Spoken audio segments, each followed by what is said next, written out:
안녕하세요. 대한임상암대사의학회 정보의사 곽상준입니다. 저는 학회가 시작될 때부터 의사 동료 및 선배님들과 함께 비타민C 정맥주사 치료를 임상에서 활용하기 위해 노력하고 있습니다. 벌써 14년이라는 시간이 지났네요. 학회 초창기 이메일로 치료의 가능성을 토론하며 서로 논문과 경험을 공유했던 기억이 아직도 생생합니다.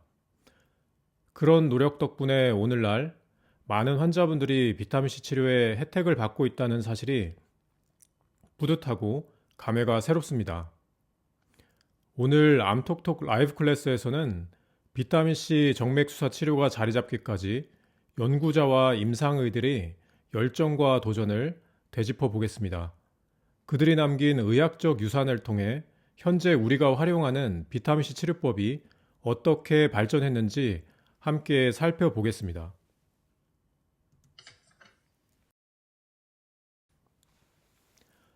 먼 옛날 우리 조상인 원숭이들이 나무 위를 뛰놀던 약 6천만 년 전 작은 돌연변이가 일어났습니다. 몸에서 비타민C를 만드는데 꼭 필요한 귤루놀렉톤 산화효소 유전자가 작동하지 않게 된 것이죠. 다행히 당시 숲엔 비타민C가 풍부한 과일이 많아서 살아남을 수 있었습니다. 이 유전자는 결국 인간에게까지 이어졌고 우리 인간은 스스로 비타민C를 만들지 못하는 특이한 포유류가 되었습니다. 흥미롭게도 슬라이드 왼쪽 위에 보이는 여우 원숭이 같은 초기 원숭이들은 아직 비타민C를 만들 수 있지만 우리와 가까운 그 여우 원숭이 오른쪽에 있는 안경 원숭이 혹은 침팬지나 고릴라 같은 유인원은 인간처럼 만들지 못합니다. 비타민C가 부족하면 어떤 일이 벌어질까요? 바로 악명 높은 괴혈병이 생깁니다.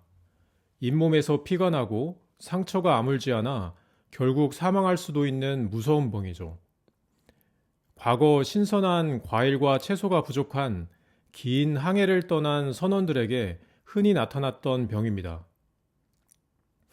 이제 우리는 비타민C와 인간의 운명이 다시 만난 중요한 순간, 괴혈병과의 싸움이 시작된 18세기 항해 시대로 들어가 보겠습니다. 1750년대 먼 바다를 항해하는 배 위에서 많은 선원들이 의문의 병으로 고통받았습니다. 잇몸에선 피가 나고 몸이 점점 쇠약해졌죠. 바로 괴혈병이었습니다. 당시 사람들은 괴혈병의 원인을 나쁜 공기나 부패한 음식 탓으로만 추측할 뿐 정확한 이유는 알지 못했습니다. 이때 등장한 영국 해군 군의관 제임스 린드는 괴혈병의 원인을 밝혀내기 위해 역사상 최초의 임상시험을 계획했습니다. 그는 괴혈병에 걸린 선원들을 6개 그룹으로 나누고 각 그룹마다 식초, 바닷물, 약초 혼합물 등 다양한 치료법을 시도했습니다. 단 한 그룹만은 특별히 매일 신선한 오렌지와 레몬을 먹게 했습니다. 며칠 후 놀라운 결과가 나타났습니다. 과일을 먹은 선원들만 빠르게 건강을 회복한 것이었죠. 피로가 풀리고 상처가 아물며 괴혈병의 증상이 눈에 띄게 사라졌습니다. 린드는 이 결과를 통해 괴혈병의 치료에 신선한 과일이 효과적이라는 사실을 밝혔고 후대에 이것이 바로 과일 속에 비타민C 때문임이 증명되었습니다. 린드는 이 획기적 발견을 책으로 출판했지만 당시 의학계는 전통적 이론에 갇혀 이를 쉽게 받아들이지 않았습니다. 심지어 그는 과일즙을 농축한 로브라는 시럽을 만들어 보관 문제를 해결하려고 했으나 끓이는 과정에서 비타민C가 파괴되어 효과가 사라지고 말았습니다. 결국 영국 해군이 린드의 발견을 공식적으로 받아들이고 모든 선원에게 매일 레몬즙을 지급하기까지 무려 40년이 걸렸습니다. 린드의 용기 있는 실험은 많은 희생을 막고 인류가 비타민C의 중요성을 깨닫게 만든 역사적 순간이었습니다.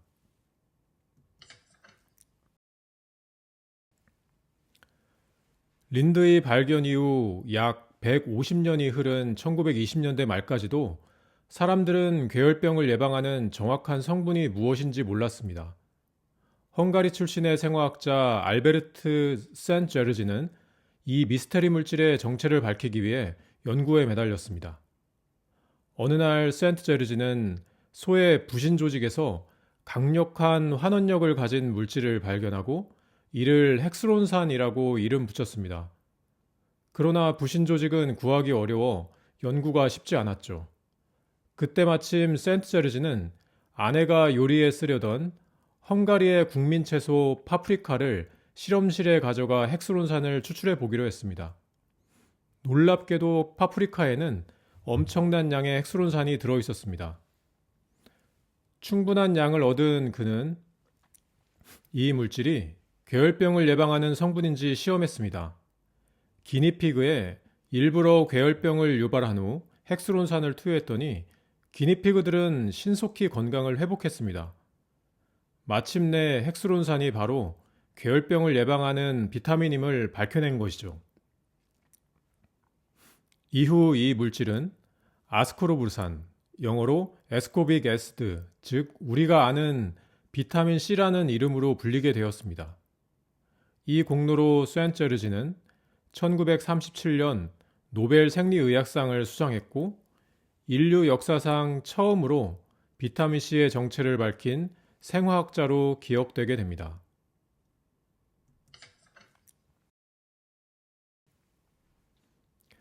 비타민 C의 정체가 헝가리의 센트제르지에 의해 아스코르브산으로 밝혀졌지만 당시 가장 큰 문제는 이것을 자연에서만 얻어야 했다는 점입니다.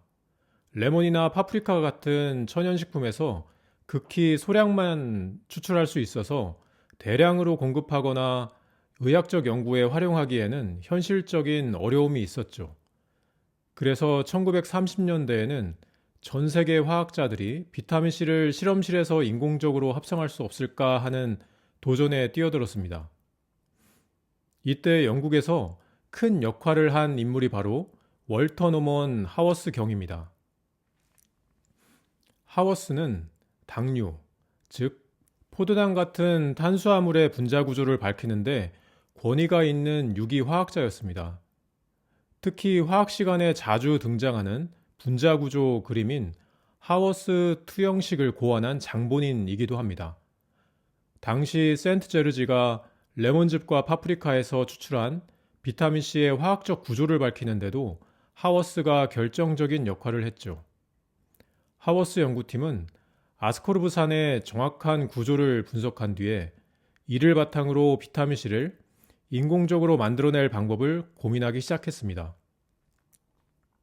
여러 시행착오 끝에 1933년에 마침내 하워스 연구팀은 시험관 안에서 최초로 비타민C 합성에 성공합니다. 포도당과 같은 자연에서 쉽게 얻을 수 있는 원료에서 출발하여 복잡한 단계를 거친 끝에 순수한 아스코르브산을 얻은 것이죠. 하워스는 이 공로로 1937년 노벨 화학상을 받게 되었습니다.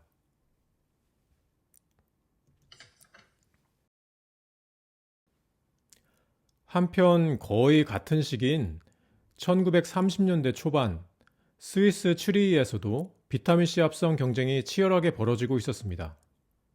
이곳에서 활약했던 타데우스 라이크슈타인은 보다 효율적이고 산업적인 합성 공정을 개발하는데 큰 관심을 가진 젊은 화학자였습니다. 그는 단순히 시험관 속에서 조금씩 만드는 것을 넘어 실제 산업 현장에서 대량으로 비타민C를 생산할 수 있는 방법을 고민했습니다. 결국 라이크슈타인은 1933년 포도당을 기본 원료로 하되 발효와 화학 공정을 절묘하게 결합하여 훨씬 효율적이고 경제적인 방법을 개발해냈습니다. 이 방법은 라이크슈타인 공정으로 알려지게 되었고 로슈라는 회사가 이 특허를 기반으로 비타민C를 본격적으로 공장에서 대량 생산하여 전 세계에 공급하기 시작했습니다. 이 회사가 이후 오늘날의 DSM이라는 회사로 이어졌고 현재 우리나라를 포함해 전 세계 제약 회사들의 회사들이 사용하는 고순도의 비타민C를 공급하는 중요한 기업이 되었습니다. 한편 국내 암 환우 카페에서는 공장에서 만든 비타민C가 석유에서 추출한 것이 아니냐라는 오해와 논란이 있었던 적이 있었는데요. 실제로는 1934년부터 이미 옥수수 같은 식물에서 얻은 포도당을 원료로 비타민C가 만들어지고 있었습니다.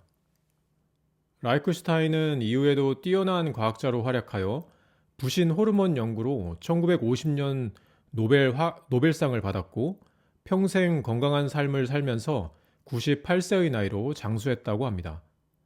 그의 혁신 덕분에 전 세계의 의사와 연구자들은 충분한 양의 비타민C를 확보하여 다양한 실험적 치료와 의학적 연구를 활발히 시도할 수 있게 되었습니다.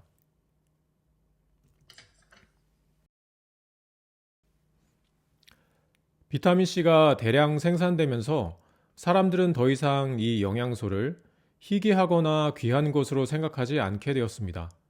약국에서도 쉽게 구할 수 있는 흔한 영양제로 자리 잡았고, 괴혈병은 이미 교과서 속의 병이 되어버렸죠. 그런데 1960년대 후반, 비타민C에 대한 사람들의 상식을 깨고 완전히 새로운 가능성을 제기한 사람이 등장했습니다. 바로 두 번의 노벨상을 수상한 20세기의 전설적인 과학자 라이너스 폴링입니다. 라이너스 폴링은 원래 화학, 생물학 분야에서 이름을 떨친 세계적 과학자였지만 1966년 한 강연에서 나는 앞으로 최소한 15년은 더 살면서 과학이 얼마나 발전할지 지켜보고 싶다고 언급한 것이 계기가 되어 비타민C 연구에 관심을 갖게 되었습니다. 이 강연을 들은 생화학자 어윈스톤은 폴링에게 비타민C를 충분히 섭취하면 15년이 아니라 50년도 더 건강하게 살 수 있을 것이라며 연구 결과를 보내주었고, 이것이 폴링의 비타민C 모험을 시작하게 된 결정적 계기였습니다. 폴링은 이후 매일 엄청난 양의 비타민C를 직접 섭취하며 건강이 좋아졌다고 믿었고, 이를 메가도스 요법이라고 명명하며 적극적으로 알리기 시작했습니다. 그는 자신의 경험과 과학적 근거를 담아 1970년에 비타민C와 감기라는 책을 출판했는데, 이 책은 세계적인 베스트셀러가 되었습니다. 책에서 그는 감기를 예방하고 건강을 유지하기 위해 하루에 수그램, 즉 수천 밀리그램 이상의 고용량 비타민C를 복용하라고 적극 권장했습니다. 당시 주류 의학계는 터무니없는 주장이라고 하며 그를 비판하거나 심지어 비웃기까지 했지만, 폴링은 꾸준히 메가도즈를 실천하며 93세까지 건강하게 살았고 많은 사람들의 지지를 얻었습니다. 특히 1970년대 중반, 폴링은 스코틀랜드의 의사와 협력하여 말기 암 환자 100명에게 고용량 비타민C를 정맥으로 주사하는 임상 연구를 진행했습니다. 이 연구에서 비타민C를 투여받은 환자들의 생존 기간이 그렇지 않은 환자들보다 평균 4배 이상 길어졌다는 결과가 발표되면서 학계와 언론이 크게 놀랐습니다. 비록 이 연구가 엄격한 현대적 기준에서는 완벽하지 않아 논란도 있었지만, 비타민C가 암 치료에 도움이 될 수 있다는 희망을 전 세계적으로 널리 알리는 계기가 되었습니다. 이후 비타민C는 암을 비롯한 다양한 질병에 대한 실험적 치료제로서 주목받게 되었고, 폴링 자신도 93세의 장수 인생을 살면서 스스로의 건강을 통해 비타민C의 효과를 입증했습니다.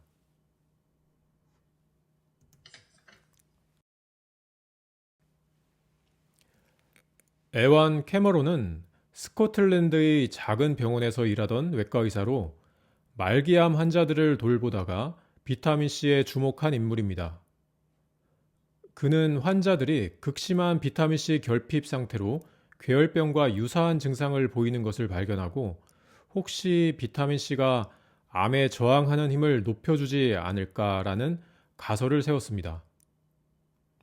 비타민C가 콜라겐 생성과 조직 회복을 돕고 암세포가 주변으로 퍼지는 데 필요한 효소를 억제한다는 연구들이 있었기 때문입니다.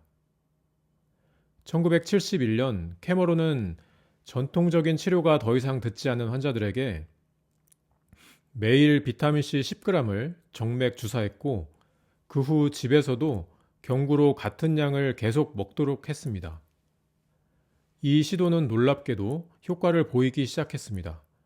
몇 달 뒤 일부 환자들은 종양 크기가 현저히 줄어들었고 암의 진행이 늦춰지는가 하면 심지어 극적인 종양의 괴사 반응도 관찰됐습니다.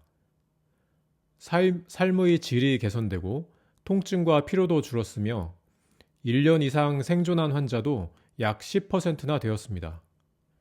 이후 캐머론은 비타민C 연구를 더욱 확대했고 이를 접한 라이너스 폴링 박사가 함께 협력하면서 비타민C 요법은 전 세계적인 주목을 받기 시작했습니다.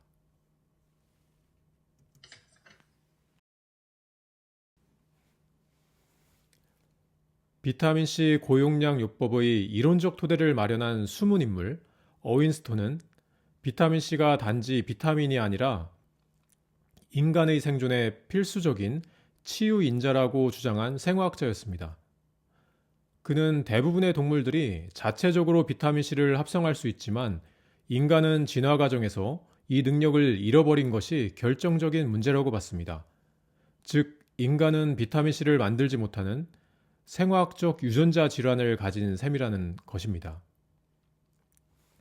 스톤은 건강을 유지하려면 동물들이 만들어내는 비타민C 양에 맞춰 인간도 하루 10g에서 20g 정도를 섭취해야 한다고 주장했습니다. 당시 의학계가 권장한 하루 50에서 60mg은 괴혈병 예방 수준에 불과하다는 거죠. 그는 방대한 연구 자료를 집대성해 치유인자, The Healing Factor라는 책에서 감염에서 만성질환까지 비타민C가 다양한 질병에 효과적이라는 근거를 제시했습니다.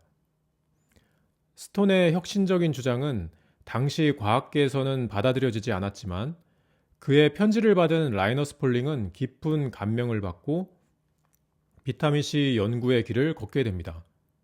스톤 본인 역시 평생 비타민C를 고용량 복용하며 건강을 지킨 실천가로 살았습니다.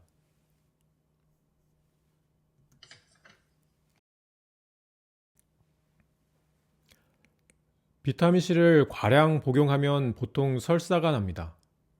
그런데 1970년대 미국의 정형외과 의사 로버트 캐스카트 박사는 여기서 중요한 치료의 힌트를 찾아냈습니다. 그는 다양한 질병을 앓고 있는 환자 수천 명에게 고용량의 비타민C를 먹이며 반응을 관찰했습니다. 그러자 놀랍게도 병이 심할수록 비타민C를 많이 먹어도 설사가 나지 않는다는 흥미로운 사실을 발견했습니다. 평소엔 하루 5g만 먹어도 화장실을 들락거릴 사람이 독감에 걸리면 100에서 200g을 먹어도 설사 없이 오히려 증상이 좋아졌던 겁니다. 캐스카트는 이를 내성 용량 요법, 장내 한계 적정 요법이라고 명명했습니다. 쉽게 말해 환자가 설사가 나기 직전까지 비타민C 용량을 점차 늘려가며 몸이 견딜 수 있는 한도까지 복용시키는 방법입니다.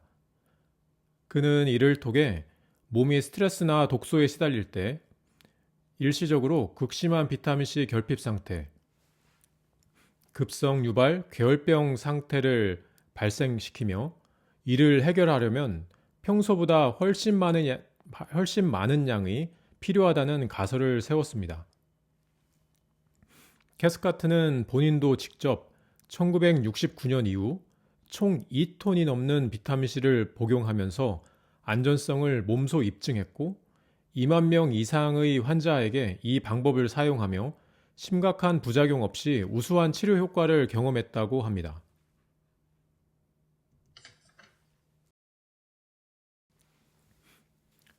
하지만 비타민C 치료법이 늘 환영받은 것은 아니었습니다. 폴린과 캐머론의 연구 결과에 회의적이었던 미국 메이오 클리닉 연구진은 1979년과 1985년에 걸쳐 비타민C 효과를 다시 검증했습니다. 특히 찰스 무어텔 박사를 중심으로 한 이 연구는 더욱 엄격한 조건에서 진행됐습니다. 폴린과 캐머론이 정맥 주사를 사용했던 것과 달리 메이오 클리닉은 경구투여, 알약을 복용하는 방식으로만 시험했고 위약, 가짜약과 비교하는 엄밀한 임상시험을 실시했습니다. 그런데 결과는 실망스러웠습니다. 비타민C를 먹은 환자나 가짜약을 먹은 환자나 암의 진행에 아무런 차이가 없다는 결론이 나왔기 때문입니다. 이 결과는 유명 의학 저널인 NEJM에 크게 보도됐고 폴링 박사의 주장은 점차 의학계에서 힘을 잃었습니다. 결국 1980년대 들어 주류 의학계는 비타민C의 암 치료 효과에 대한 관심을 접어버렸고 한때 주목받았던 비타민C 치료법은 암흑기로 접어들게 되었습니다.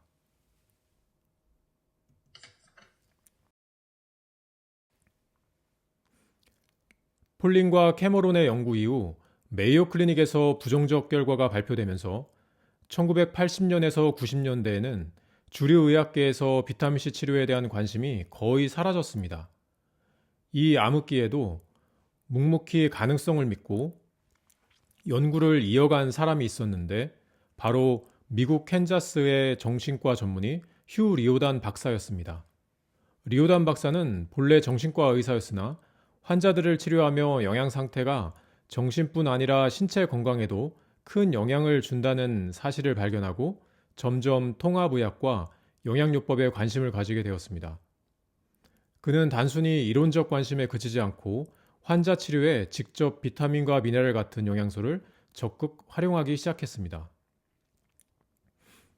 특히 1975년 올리브 가비 여사의 기부를 받아 캔자스에 세운 인체기능 향상센터, 현재의 리오단 클리닉은 당시로서는 획기적인 기관으로 주류의학과 통합의학의 중간에서 임상과 연구를 동시에 진행하며 이 두 영역을 연결하는 중요한 역할을 맡았습니다. 리오단 박사는 주류의학에서 포기한 고용량 비타민C 정맥주사 치료법을 꾸준히 연구했습니다. 그는 뭔가 중요한 가능성이 있다고 믿으며 직접 실험실에서 세포 실험과 동물 실험을 진행했고 임상적으로도 말기 암 환자들에게 비타민C 정맥주사 치료를 꾸준히 적용했습니다. 경제적 어려움과 의학계의 회의적인 시선에도 불구하고 리오단 클리닉은 점차 주목할 만한 사례들을 발견했습니다. 일부 말기암 환자들에서 종양 크기가 실제로 줄어들거나 예상을 훨씬 뛰어넘어 오랫동안 생존한 사례들이 나타난 것입니다. 비록 엄격한 임상시험 형태는 아니었지만 이 사례들은 비타민C 정맥주사 치료가 단순한 미신이나 희망사항이 아니라 실제 효과가 있을 수도 있다는 중요한 힌트가 되었습니다. 이러한 사례들을 의학저널에 발표하면서 리오단 박사는 비타민C 치료의 가능성을 다시 세상에 알리는 데 기여했습니다. 특히 1990년대 중반 그는 고농도의 비타민C가 체내에서 암세포 주변에 과산화수소를 만들어 암세포를 공격할 수 있다는 혁신적인 가설을 제시했습니다. 이 가설은 이후 다른 연구자들에 의해 실험적으로 증명되며 비타민C 연구를 재조명하는 데 큰 역할을 했습니다. 그의 끈질긴 연구와 헌신 덕분에 2000년대에 이르러 비타민C는 다시 주류의학계가 관심을 갖게 되는 중요한 발판을 마련하게 됩니다.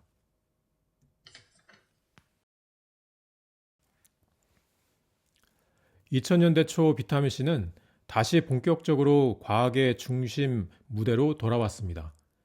이 흐름을 이끈 인물이 바로 미국 국립보건원의 내분비 전문의 겸 연구자인 마크 레빈 박사였습니다. 그는 1990년대 후반 과거 폴린 캐머론과 메이오 클리닉 사이에 극명한 연구 차이에 주목했습니다. 레빈 박사는 비타민C의 효과 차이가 혹시 복용 방법 때문은 아닐까라는 의문을 품었는데 이는 단순하면서도 중요한 관점이었습니다. 폴린과 캐머론의 연구는 초기에 정맥 주사를 활용했지만 메이오 클리닉은 먹는 형태, 즉 경구투여만을 사용했기 때문입니다. 이 질문을 과학적으로 풀기 위해 레빈은 철저한 연구를 설계했습니다. 1990년대 중후반 그는 건강한 지원자들에게 비타민C를 소량부터 대량까지 경구 복용시키고 같은 양을 정맥 주사한 후 각각의 혈중 농도를 비교 측정했습니다. 그 결과 경구 복용한 비타민C는 일정 농도 이상으로 혈중 농도가 올라가지 않았습니다. 아무리 많은 양을 먹어도 몸이 흡수를 제한하고 배설을 촉진해서 약 200 마이크로몰 이상 농도에 도달하지 못했습니다. 반면 정맥 주사를 통해 투여했을 때는 혈중 농도가 수천 마이크로몰까지 급격히 증가했습니다. 이러한 극명한 약동학적 차이를 과학적으로 입증한 것입니다. 이 연구 결과는 기존 연구들의 엇갈린 결과를 이해하는데 결정적인 열쇠를 제공했습니다. 즉, 폴린 캐머론이 초반에 정맥 투여로 높은 농도를 유지한 반면 메이오 클리닉은 경구 복용만 했기 때문에 결과가 달라질 수밖에 없었던 겁니다. 이 발견은 비타민C 정맥 주사요법을 다시 주류의학계의 관심사로 끌어올리는 계기가 되었습니다. 더 이상 단순한 대체요법이나 미신적 접근이 아닌 근거 있는 과학적 치료법으로 자리 잡기 시작한 것입니다.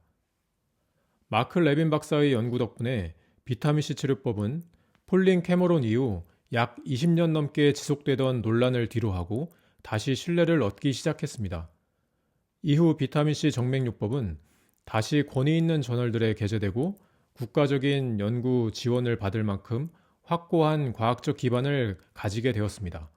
결국 리오단과 레빈의 노력은 폴린과 캐머론이 던졌던 희망의 씨앗을 다시 살려내어 비타민C 연구의 부흥을 이끌었습니다.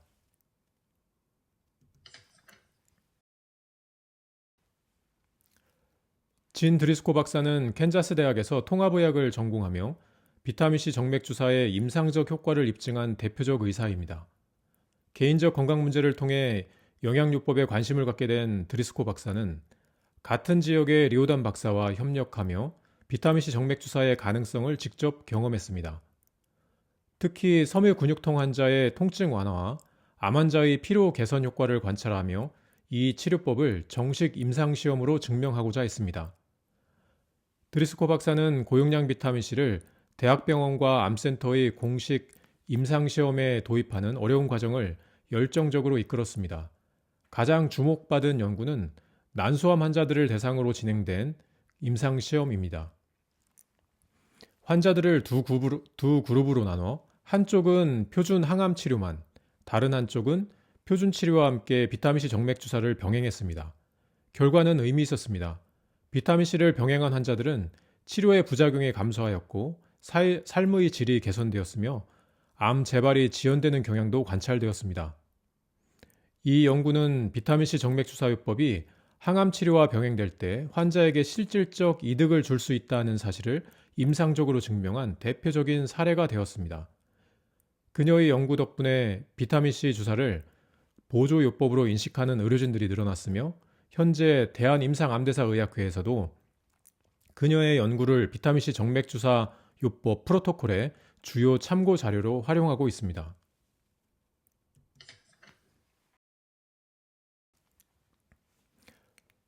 비타민C가 암세포를 죽이는 원리를 과학적으로 규명한 사람은 중국 출신 양리학자 키첸 박사입니다. 키첸 박사는 2000년대 미국 국립보건원의 마크 레빈 박사 연구팀에서 정맥 비타민C의 높은 혈중 농도를 입증한 핵심 연구에 제1저자로 활약하며 주목을 받기 시작했습니다. 이후 캔자스 대학으로 자리를 옮겨 드리스코 교수와 긴밀히 협력하면서 비타민C의 항암 효과에 대한 심도 있는 연구를 수행했습니다. 2014년 그녀는 세포 실험과 동물 실험, 임상 시험을 정교하게 연결한 3단계 연구를 통해 비타민C가 암 치료 과정에서 어떤 이점을 주는지 과학적으로 입증한 연구를 발표했습니다. 이 연구에서 비타민C 주사를 맞으면 암 환자가 항암 화학요법을 받을 때 더 잘 견디고 암세포도 더 잘 죽는 효과가 있다는 내용을 밝혔습니다.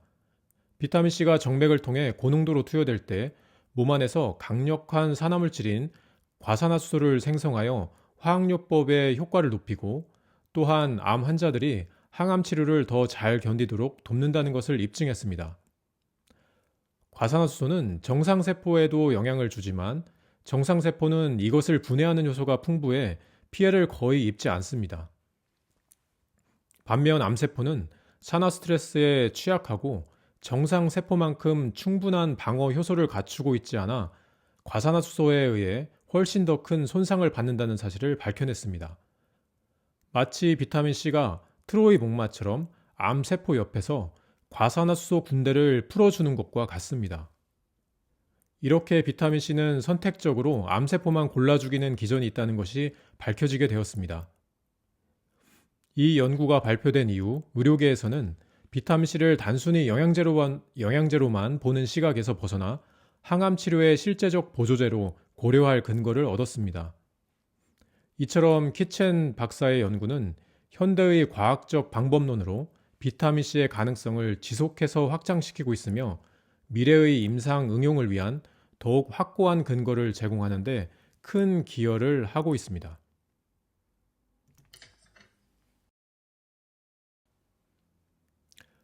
뉴질랜드 오타고 대학의 아니트라카 박사는 현대 비타민C 임상 연구를 주도하는 세계적 전문가입니다. 아니트라카 박사는 특히 암이나 폐혈증과 같은 중증 질환 환자들의 비타민C 결핍 문제를 주목하고 있습니다. 그녀의 연구에 따르면 항암 화학요법이나 강력한 치료를 받은 환자들은 몸속의 비타민C가 급격히 줄어 괴혈병과 비슷한 심각한 결핍 상태가 나타나곤 했습니다. 이러한 환자들에게는 기존 권장량을 훨씬 초과한 비타민C가 필요하며 충분한 보충이 치료와 회복 과정에 큰 도움이 된다는 사실을 강조했습니다. 또한 아니트라카 박사는 비타민C 치료법이 의료 현장에서 정확하고 효과적으로 적용될 수 있도록 의료진을 위한 체계적인 교육 자료를 만들어 공개하고 있습니다. 그녀는 단순한 연구뿐 아니라 임상 적용의 가능성과 한계를 명확히 제시하여 의료진들이 신뢰할 수 있는 비타민C 치료 가이드라인을 마련하는 데 기여하고 있습니다. 이처럼 아니트라카 박사는 비타민C 연구 분야의 실질적이고 균형 잡힌 안내자로서 중요한 역할을 하고 있습니다. 참고로 현재 임상 암대사의학회에서 고용량 비타민C 정맥주사요법의 프로토콜을 만들 때 주로 미국의 리오단 클리닉, 캔자스 주립대 프로토콜과 뉴질랜드 크라이스트처치 병원의 아니트라카 교수의 교육 자료를 참고하고 있습니다.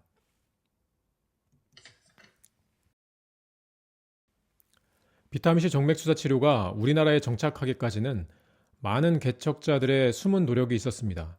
특히 초창기에 비타민C를 암 환자의 보조치료로 적극 도입하고 연구한 선구자는 바로 삼성의료원 개원 당시 미국에서 초빙된 박찬영 교수님입니다.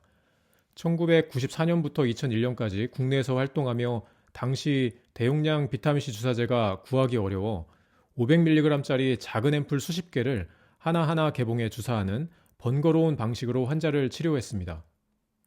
그의 열정과 헌신적인 연구는 후학들에게 큰 영향을 미쳤으며 그를 중심으로 성장한 제자들이 주축이 되어 대한비타민연구회를 설립했습니다.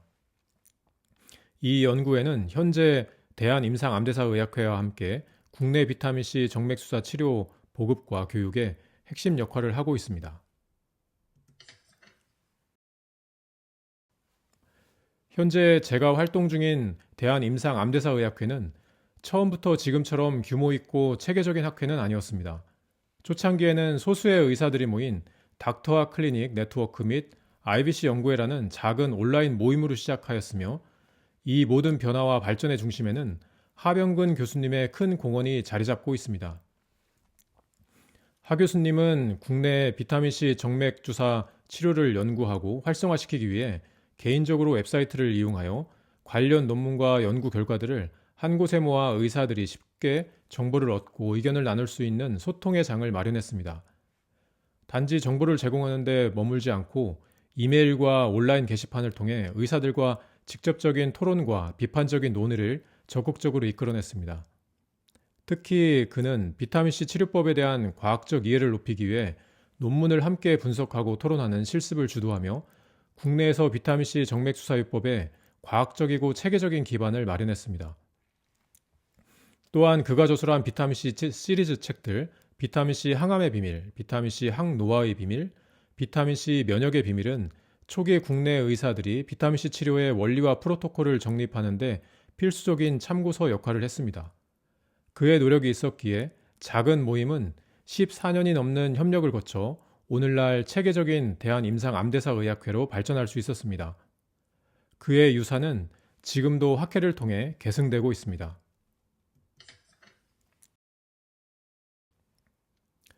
지금까지 우리는 비타민C 치료의 발전사를 이끈 여러 개척자들의 이야기를 살펴보았습니다.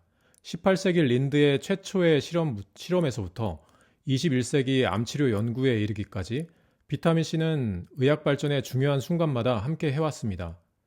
긴 시간에 걸친 수많은 도전과 연구 덕분에 오늘날 고용량 비타민C 정맥 주사는 통합의학 분야에서 안전하고 효과적인 보조 치료법으로 자리 잡고 있습니다. 현재 임상에서 사용되는 료단 프로토콜 같은 표준화된 절차는 25g에서 최대 100g의 비타민C를 정맥으로 점적 주입하여 체내 밀리몰 단위의 높은 농도를 안전하게 유지할 수 있도록 하고 있습니다. 이는 암세포의 성장을 억제하거나 살상 효과를 나타낼 수 있는 농도이며 최근 연구에서는 면역계 활성화와 염증 완화 등의 긍정적 효과도 확인되고 있습니다. 전 세계에서 진행된 소규모 임상 연구는 고용량 비타민C 정맥 주사 치료가 항암 화학요법과 방사선 치료의 부작용을 완화하고 일부 암 환자의 삶의 질을 향상시키며 항암 치료의 효과까지 개선할 수 있다는 희망적인 결과를 보고하고 있습니다. 이를 뒷받침하기 위해 현재 미국과 유럽을 중심으로 보다 대규모의 체계적인 임상 연구가 활발히 진행 중입니다. 아직 결정적인 대규모 연구 결과가 부족한 단계이기에 고용량 비타민C 정맥 주사가 완벽히 의료 표준으로 자리 잡았다고 말하기는 이릅니다. 그러나 지금의 성과는 폴린과 캐머론 듀오, 휴 리오단, 마크 레빈, 키첸, 드리스코, 박찬영, 하병근 교수님과 같은 개척자들이 수십 년간 쌓아온 노력과 도전의 결실이며 이들의 헌신이 없었다면 지금의 발전도 불가능했을 것입니다. 개척자들의 도전 정신과 열정이 있었기에 오늘 우리가 비타민C를 의료 현장에서 의미 있게 활용할 수 있게 되었습니다. 앞으로도 이들의 정신과 유산을 이어받아 보다 과학적이고 명확한 임상적 근거를 마련하는 것은 이제 우리의 몫입니다. 그들의 용기와 열정을 기억하며 앞으로 우리가 함께 이 유산을 발전시키고 의학적 결실을 이루어 나가기를 기대합니다.